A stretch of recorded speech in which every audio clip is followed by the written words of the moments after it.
తెలంగాణ రాష్ట్రంలో కొత్తగా మన తెలంగాణ రాష్ట్ర సీఎం రేవంత్ రెడ్డి ఆంధ్రప్రదేశ్లో అమలు చేస్తున్నటువంటి వాలంటీర్ వ్యవస్థను తెలంగాణ రాష్ట్రంలో ప్రవేశపెట్టాలనే ఆలోచనతో ఉన్నట్లు విశ్వసనీయ వర్గాల నుంచి సమాచారం అందింది.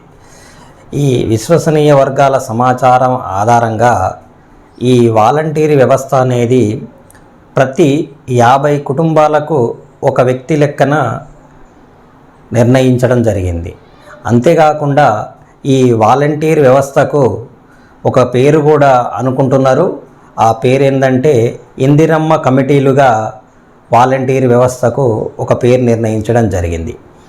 ఇలా ఈ వాలంటీర్ వ్యవస్థ ఎందుకోసం అని చెప్తే, ప్రజలకు నేరుగా ప్రభుత్వం నుంచి వచ్చే సంక్షేమ పథకాలను డైరెక్ట్గా ప్రజల చేతుల్లోకి తీసుకువెళ్ళి ఇచ్చే విధంగా ఈ వాలంటీర్ వ్యవస్థ అనేది పనిచేస్తుంది.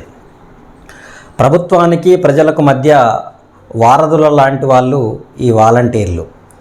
అయితే ఈ వాలంటీర్ వ్యవస్థకు ఎవరు అర్హత లేనిది అనేది ఆలోచించినట్లయితే, విశ్వసనీయ వర్గాల నుంచి వచ్చిన సమాచారం, కాంగ్రెస్ పార్టీ అధిష్టానం నుంచి వచ్చిన సమాచారం ఆధారంగా పరిశీలించినట్లయితే, వాలంటీర్ వ్యవస్థలో సభ్యుడిగా ఎంపిక కావాలన్నా వాళ్లకు ప్రత్యేకమైన గౌరవ వేతనం ఉంటుంది.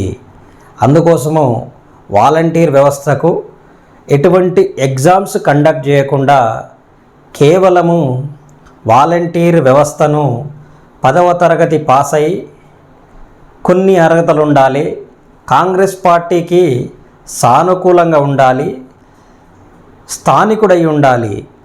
స్థానికులు అంటే ఒక గ్రామంలో గ్రామాన్ని పరిగణలోకి తీసుకున్నట్లయితే ఆ గ్రామంలో 200 కుటుంబాలు మనం పరిగణలోకి తీసుకుంటే ఉన్నాయనుకుంటే, ఆ 200 కుటుంబాలలో ఒక నలుగురికి అవకాశం ఉంది. ఈ నలుగురు ఆ గ్రామానికి చెందిన వారై ఉండాలి. అటువంటప్పుడు మాత్రమే ఈ వాలంటీర్ వ్యవస్థలో ఉద్యోగ అవకాశం వాళ్లకు కల్పించబడుతుంది. ఇది కంప్లీట్గా రేవంత్ రెడ్డి యొక్క ఆలోచన. మన పక్క సీఎం జగన్మోహన్ రెడ్డి గారి ఆలోచన విధానాన్ని ఇంప్లిమెంట్ చేసి ఈరోజు ఆంధ్రప్రదేశ్ రాష్ట్రంలో అనేక సంక్షేమ పథకాలను ప్రజల వద్దకు చేర్చడం జరిగింది. అదేవిధంగా మన తెలంగాణ రాష్ట్రానికి కొత్తగా సీఎం అయినటువంటి ఈ 5-6 నెలల నుంచి ఉన్న మన రేవంత్ రెడ్డి గారు కాంగ్రెస్ పార్టీ తరఫున సీఎం కావడం జరిగింది. ఈ పథకాన్ని తెలంగాణ రాష్ట్రంలో కూడా ఇంప్లిమెంట్ చేస్తే బాగుంటుంది అని ఆయన ఆలోచన చేసిండు. ఆలోచన విధానాన్ని పలువురితో వ్యక్తపరచడం వల్ల ఇది బాగానే ఉంది. ఒక విధంగా పార్టీని ఎల్లప్పుడూ బతికించడానికి ఇది ఒక అణ్వస్త్రంలాగా, ఒక ఆయుధంలాగా యూజ్ అవుతుందని కూడా దగ్గరి సన్నిహితులు, రాజకీయ విశ్లేషకులు చెప్పడం వలన ఈ వాలంటీర్ వ్యవస్థను తీసుకురావడం జరుగుతుంది.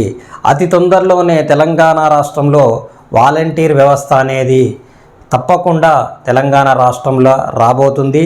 వచ్చిన తర్వాత సంక్షేమ పథకాలు వృద్ధులకు, వికలాంగులకు ఇంటి వద్దకే వచ్చి మీ పథకాలు అనేవి మీ ఇంటికి చేరుకుంటాయి, ఎవరు రంది పడొద్దు అని కాంగ్రెస్ పార్టీ హామీ ఇవ్వడం జరిగింది.